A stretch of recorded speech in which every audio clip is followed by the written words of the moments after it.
Greetings and salutation, everyone, and welcome to episode 6, season 4 of The Boys, and, well, this was a reversal. Last week was really good, and this week was an unfocused, complete and utter mess.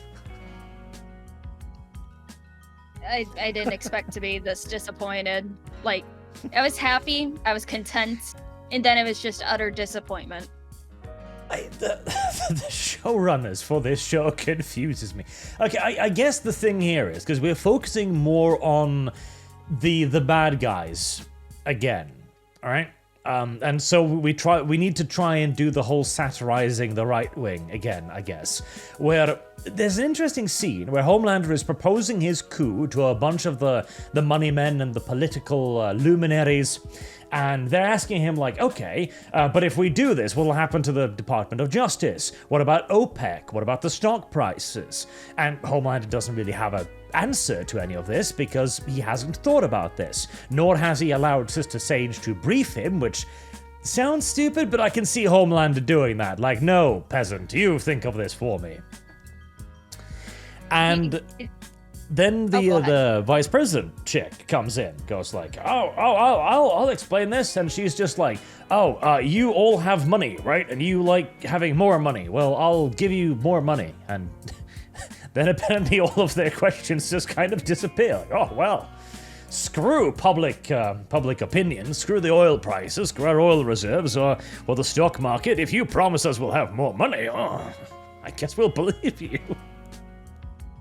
It's really fucking stupid, because if Homelander wants to do a proper coup, he should just take all of these soups and just overthrow the government, overthrow everything. But because, you know, what are mortals and weapons gonna do? Hurt them a little bit? He should not have just stuck everything on Sister Sage without having a iota of what the heck they're gonna be talking about. Because yes, sure, Sister Sage got shot in the head and is currently healing, and she's just fucking stupid right now because she was basically lobotomized again, so she's just high as hell. Yes, that was the other thing. So Sister Sage can't give her plan because she was indeed shot in the head. But what annoys me is the money men are raising good points. Okay, if Homelander launches a violent uprising in the US, decapitating the president and trying to take over the state, how can you guarantee that the state will continue to function? Why are civil servants going to follow your orders? And if they don't, what are you going to do? To start executing people en masse? Do you have enough soups for that? Are you going to have the army on your side? Are you going to have enough containment facilities? Now, they did think about that in the prisons, but then there's the rest of the world. Okay, how is the oil market going to react? Because that will probably crash overnight, which will devalue the dollar, etc., etc. There's a lot of potential consequences here. Now, I thought we were watching a dumbass superhero show and wouldn't worry about that, but then the show brings it up and goes, yeah, these are legitimate concerns. Like, okay, now we gotta think about this. And then the woman steps into the shot and goes, no, ignore all of that. I'll give you money. And the worst, I hate the fact that this comes after a scene previously where Sister Sage and Vice President Lady is like, nobody's ever listened to us women. We can only abuse the men to get where we need to be. Like, okay, but you would just listen to the point of idiocy, frankly. Like, left-wing brain. Hurts me. It's like, I get they're trying to, make things a little more, not complicated, but sound more intricate when they really don't need to, because with the hodgepodge of an episode this already is, they could have just had that on a whole other episode or leave it isolated for X amount of time. It's kind of a microcosmos of the entire episode. It's like, okay, you raise a very complicated concern, which, as you say, they could have just skipped, but they elected to raise it, and then once they've raised it, they drop it 5 seconds later as if it was never there.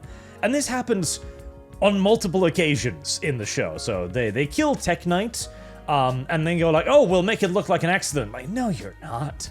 How the hell are you going to make it look like an accident?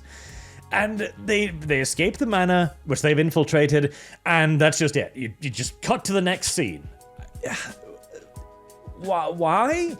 Were there no cameras in Tech Knight's super secret mansion? In his super secret fuckhole? In the rest of the house that they're infiltrating? Is there no evidence of this? No microfibers? No nothing? God. It's... My brain is actually freezing up here because they could have ignored this. Like, if they'd just, like, played it straight, and I would have gone, like, dumb superhero show, But they had to bring it up. They tried to make the excuse, and now I realize the excuse was really bad. Purely because they tried to make the excuse. Ugh. And it's like the whole Tech Knight thing being a sex pest, having a BDSM dungeon and everything. They have Huey going undercover as a soup called Webweaver that Tech Knight was e-dating, I guess, for a bit, and was meeting up with him for the first time. And you would think after knocking this man out, or even, no. Before they knocked this man out, they would have gotten some information by, like, being another interested person that wants to, do shit with him, getting that safe word and whatever. Get some better research on the dude before you go into a house full of soups. Especially Tech Knight, who... it's his job to interrogate people. And that part too. That annoyed me, because there is no way Tech Knight doesn't know that this isn't Web Spinner. They pointed out too in the show, oh, hey, your heart is beating really fast. You're trembling. Plus, they say, like, this guy is, as they describe him, Sherlock Holmes on meth. And Huey is not acting in any way like Web Spinner. It's God. The entire episode feels like it is one long mistake, in essence, where the plot writers were like, hey, wouldn't it be cool if? And then somebody raised their hand, yeah, but that doesn't make sense. And they just like, well, I don't care. Like, go on with it. And coming on the heels of last episode, which was actually good, it feels even worse, as you're just saying, like, hold on, did you forget how to write in the interim?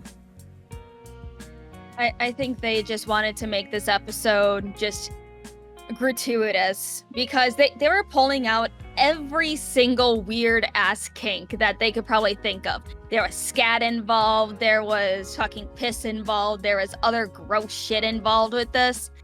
And it's like, the book that they need to pull to go to Tech Knight's secret little hidey hole is 120 Days of Sodom. And for those of you who know, yeah, I'm not going to explain that, and I don't think Arch wants to either.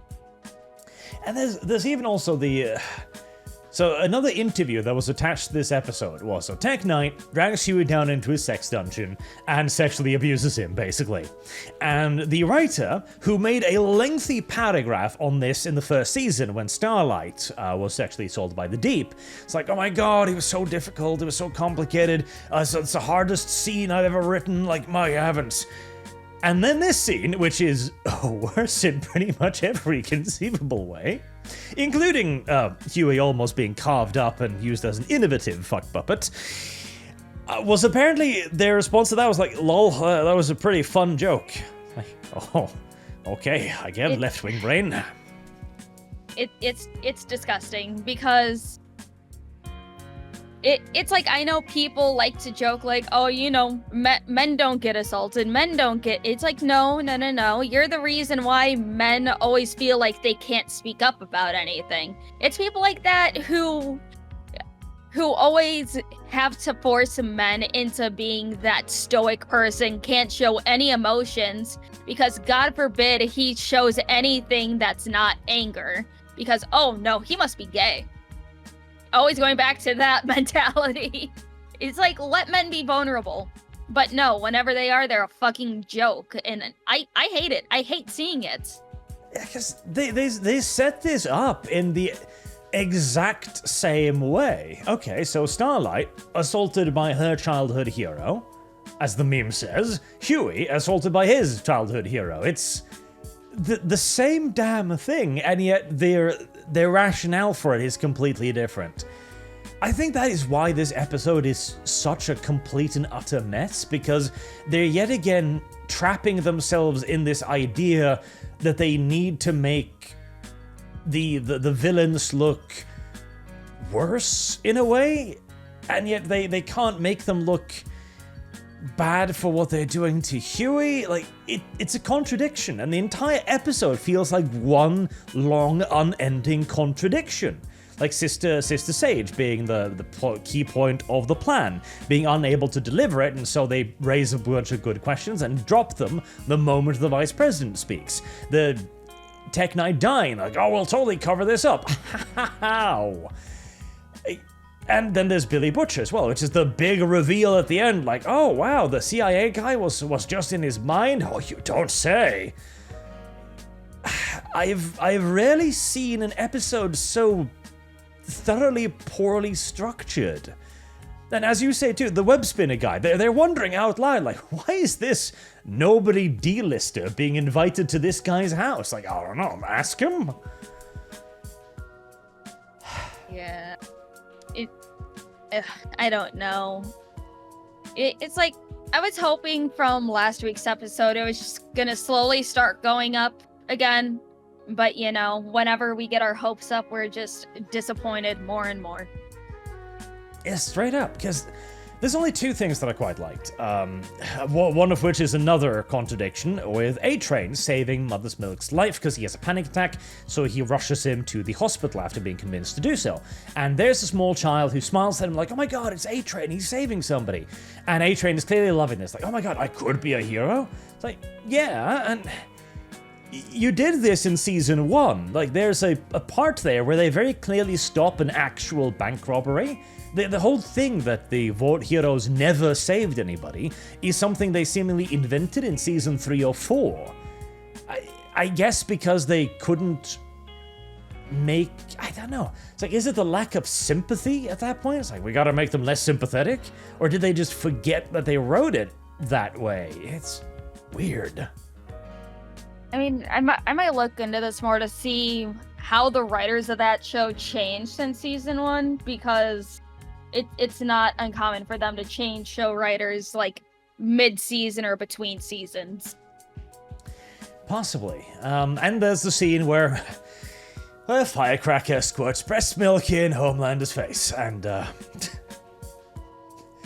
the one hand, the whole breast milk thing I've always found exceedingly creepy, but it is a part of his character that does make a lot of sense. He's never had a family. He views breast milk as a symbol of a family, basically, as a mother, and so he longs for it. And so Firecracker figuring that out, somehow, did she see his weird breast milk collection or something? When did that happen? I don't know, honestly. She either probably heard either rumors, because honestly it wasn't really a secret that Homelander had mommy issues, so she probably could have put 2 and 4 together. Maybe, but that's still a ballsy move to go up to the guy and squirt breast milk in his face. I'm betting that this is his kink. But it works, and now she can control him. Like, from Firecracker's point of view, that is actually rather brilliant. She has figured out this demigods thing, and she's now safe. She now has his reins, and she doesn't need to fear him. It's a good move, and again, I like the fact that this is one of Homelander's vulnerabilities. That made sense. There was a weird scene with Black Noir in the Deep, where Black Noir is just complaining about not understanding his role again, and the Deep is like, oh yeah, I totally knew him. Did you? Or I feel like they're making a lot of shit up now. Like, the show writers are sitting there and going, okay, we've got 3 seasons of stuff we could draw upon, but what if we just didn't? I honestly think that the Deep is trying to at least have one person in his good graces that doesn't know him very well, because everyone else, well, likes to either think, know, or believe that he is just a giant pathetic loser. And this new Black Noir doesn't know shit about the Deep. So he might be trying to have at least one person on his side. I don't know. It could be that he's just lying to him to manipulate him, but somehow I feel as if that's a little bit beyond the Deep's expertise, shall we say. His brain cells can bank together every once in a while. It'll just be another 60 years till it'll happen, but it can happen. Apparently. This was just a incredibly disjointed mess of an episode where they seemingly just forget about everything. They mess up everything, every plot point. And it's... Okay, so Tech Knight has a butler who cleans up all of his filthy hobby shit. And this guy's just calmly cleaning out the gibbet cage in this room of horrors and scat and sodomy, and he's just fine with it.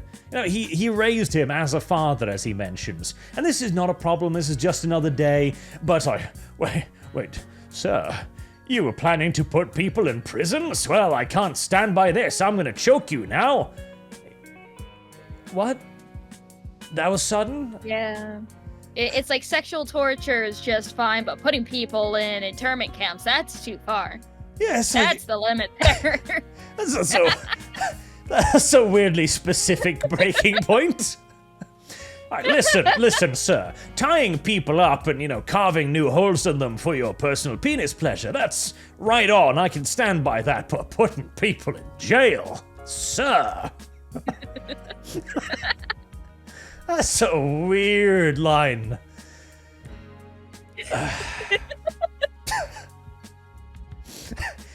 God damn, this episode is so stupid. I'm wondering if this is maybe okay. Listen here. Hear me out. Maybe the writer is like Sister Sage, right? They've got flashes of real brilliance, which was the last episode. And in between that and this one, they were just hit over the head, I guess, and they're still regenerating or something. Man, I decided to look at all of the writers and stuff for The Boys. Every single episode, except for a couple here and there, are written by different people. So they might just have gotten a person here who's just doesn't know the rest, but at that point it's the producers and people's job to actually rein that in and go hey, you can't do this because we've actually specifically stated earlier in the show that that this isn't a thing. I don't know, but we have 2 more episodes of this season. Yeah, and after last episode, I felt like they were going on a really good pace, and they achieved something. In this episode, well, I would say, they get a voice recording of Vice President Chick going I'm gonna make this entire country into a labor force for you, the rich and wealthy, and we're gonna take over the country. And part of me is okay, well, that's pretty damning evidence. Surely this will finally bury Wart for good. I think I've said that. That's been every episode now, hasn't it? Oh, now we have the secret that will finally damn them. At this point, I don't see the danger, really. Okay, you've got them on camera 3 times earlier saying basically the same shit, and every time you've glossed the fuck over it, show. Why am I supposed to be feeling trepidation now? I don't know. But hey, we have some more Boys stuff that we get to react to maybe in the next year or so, because don't forget, we got The Boys Mexico coming out. What? Yeah, we got The Boys Mexico. It's actually being made by the original comic writer. So that might be interesting. But yeah, now you can have your Latinx soups. The Boys Why Mexico? I'm intrigued, I guess. Confused, but intrigued. I believe the cartel is going to be the one running the V. I mean, why would Vought sell? You know what? I've asked enough questions in this episode. I'm just going to let my brain quietly melt down in the background now. Yeah, I think that's the solution. You gotta let it freeze so it can melt again tomorrow.